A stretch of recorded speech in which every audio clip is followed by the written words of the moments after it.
futebol é responsável por despertar variados sentimentos. Os laços por um time são construídos desde os primeiros anos de vida e, na maioria das vezes, por influência de familiares. Minha relação começou desde pequeno, né? Na família do meu pai, todos são ponte-pretanos, meu bisavô, meu tio bisavô, quase todos jogaram na Ponte.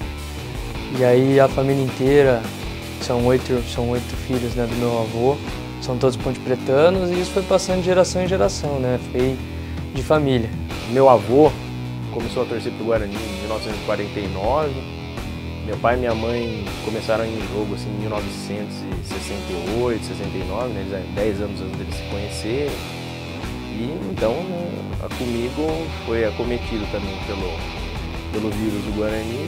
A história do professor Luiz Roberto Saviani comprova essa teoria. No caso dele, a relação com o Guarani começou antes mesmo do nascimento, quando a bolsa da mãe estourou em um treino do clube. Por pouco, ele não nasceu no campo de treinamento.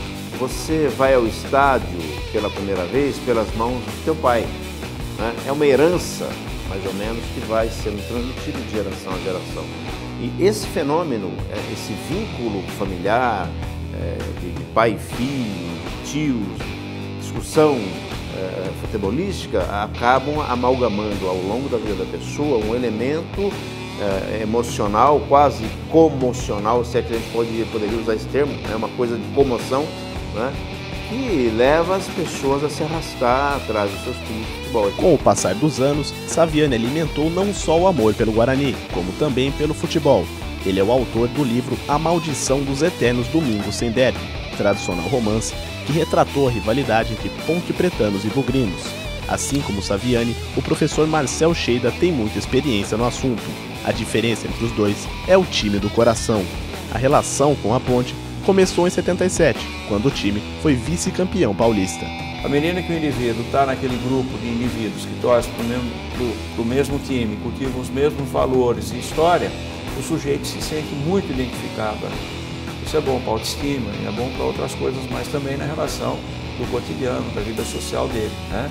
Então ele tem uma motivação muito grande para viver socialmente, que é a paixão pelo clube. Em alguns casos, essa devoção a um clube invade até a casa dos torcedores. Estamos no quarto do Fábio, torcedor fanático pelo Guarani. E aqui a gente pode encontrar muita coisa referente ao clube, como por exemplo esse índio, mascote do clube. E aqui a gente encontra até grama do estádio Brinco de Ouro, que o Fábio pegou no acesso do Guarani em 2007. E a paixão pelo futebol não acaba aqui. Outro caso de fanatismo no futebol é do Rodrigo, torcedor da Ponte Preta. Ele, em seu quarto, tem a parede personalizada com o estádio Moisés Lucarelli. Também tem um troféu que foi entregue a 8 históricos jogadores da Ponte Preta. Ele é o único torcedor que tem essa relíquia. Rodrigo já viu a Ponte jogar nos Estados Unidos, na Colômbia e na Argentina. As mais de 100 camisas do time dão um tom preto e branco para o seu guarda-roupa. Já o Fábio não fica atrás. Foi a 700 jogos e a 20 estados em jogos do Guarani. Nem ele sabe se o número está correto. A quantidade de camisas também é incontável. Ele acha que são 200. Com tantos jogos no currículo, o que não faltam são histórias inesquecíveis. A gente saiu de manhã de Campinas, chegou no Acre super à noite, chegando no jogo também, no avião, um monte de bicho voando, uns bichos grandes voando. Eu perguntei lá para um acreano, que bicho que é esse? Ele falou, é barbeiro. Eu falei, barbeiro? Mas barbeiro, aquele barbeiro? Mas é normal, aqui tem um monte. Eu falei, não, aqui tem um monte não, tem que sair correndo, né? Saí correndo, pulei todo mundo, furei a fila, fui embora até entrar dentro do aeroporto. Aí indo para Pasto, a cidade tem 400 mil habitantes, mas ela é uma cidade minúscula, fica dentro de uma depressão de 2 montanhas. O aeroporto fica a 1h30 da cidade, porque o aeroporto é em cima da montanha. Se fosse reto, seria 15 minutos, mas ter que descer a serra aí é perigoso, demora 1h30. São assim, 30 quilômetros que demora 1h30 para chegar na cidade. Para a Cheida, a rivalidade caminha ao lado da paixão, o que deixa mais rica a relação entre os clubes. O professor também comentou o impacto em relações afetivas, quando há ponte-pretanos e bugrinos na mesma família. 2 irmãos que não se dão, mas eles só não se dão porque são irmãos, né? É nesse aspecto que eu penso a relação da Ponte e do Guarani. em hipótese alguma, passa pela minha cabeça que o Guarani tem que ter um fim, né?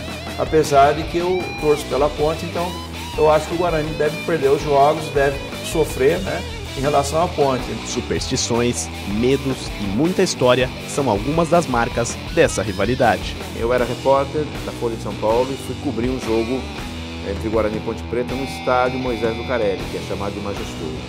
E naquela tarde, a torcida da Ponte surrupiou uma placa de restaurante e colocou na porta do estádio com os seguintes dizeres: Restaurante Majestoso, né? Prato do dia, um desenho de uma galinha na panela, né? Galinha ao molho Ponte Pretano. E eu entrei para cobrir o jogo, e o jogo em si foi muito saboroso. O Guarani ganhou de 3-0 da Ponte Preta e devorou aquele prato saboroso. Muito legal.